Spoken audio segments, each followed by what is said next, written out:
Hey podcast fans, welcome to Men for Fems with Andrew and Jason, where we discuss feminism and personal life in the 20th century. In this episode, Feminism by Men, we will break down the ancient patterns of patriarchy, the uprising of feminism, and how far it's come since then. Let's get right into it.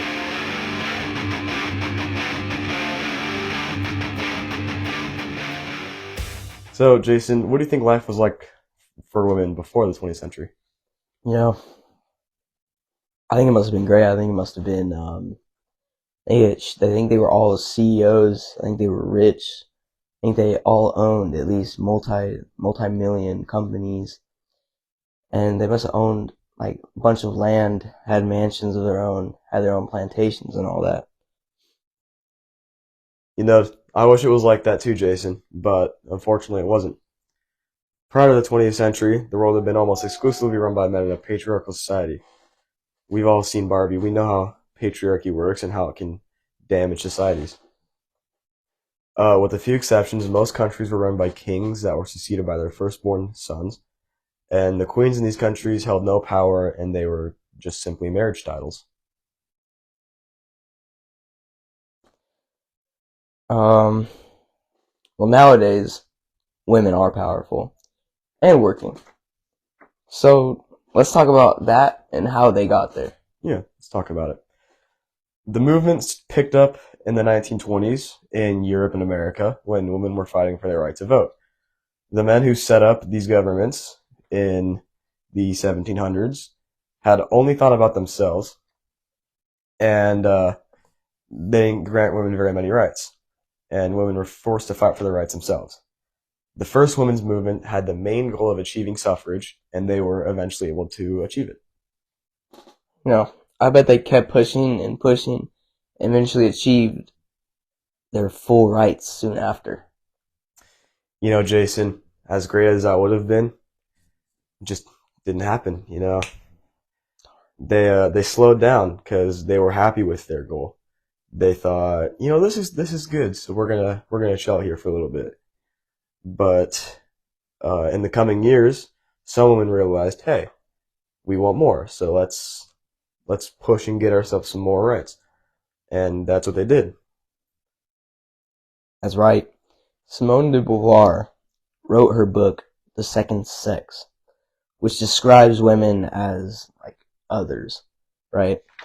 And it jumps right into the concept of feminism by looking at historical facts and biases, which explains how being a woman implies that you are under a man and making yourself smaller so that you can fit in today's world, but also how women everywhere should react to the system and change it.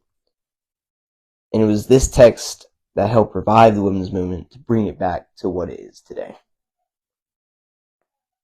I've personally never read this book, but it seems like it really did a whole lot, and it was able to push them towards their movement.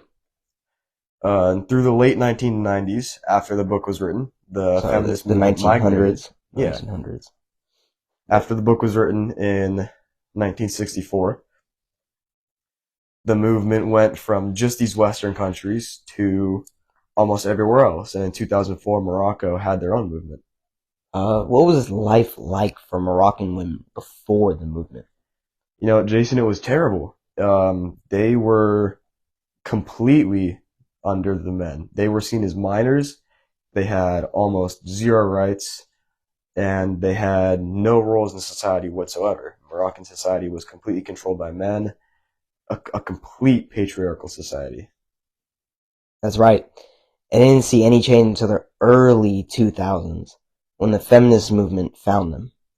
By 2004, the family law code in Morocco changed, and women were seen as equal to men and not just as minors, because they deserved a lot more than what we were giving them back then. And it's absolutely horrible that they were treated this way, and it should always be better. Could you imagine going through your entire life being an adult and just being treated as a child?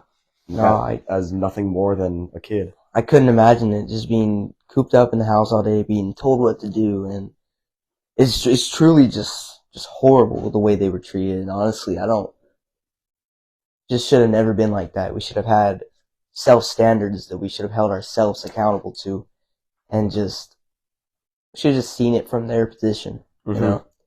But this is a great reason why we chose this topic, so we can bring awareness to it and finally, like, help people realize that times are changing and we're striving to fix these things. Yeah. And Morocco wasn't the only country that was able to achieve these new rights, but a lot of other countries actually were able to as well. What other countries were able to, like, went through these changes? Well, the first one that comes to mind, and I think the most notable of them, would have to be Chile.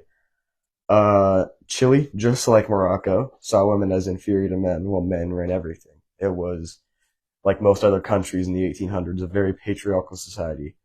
But this wasn't the 1800s. This was recently, just under 30 years ago. But just like Morocco, the feminist movement was able to find them. And they not only brought rights to the women of Chile, but their movement was so powerful that they were able to return Chile to democracy in 1996. Yeah, that's crazy. Mm-hmm. That example really shows how powerful the women's movements really were all around the world, not just in one place, but everywhere. You're right. Just one single movement brought democracy to an entire country. Exactly.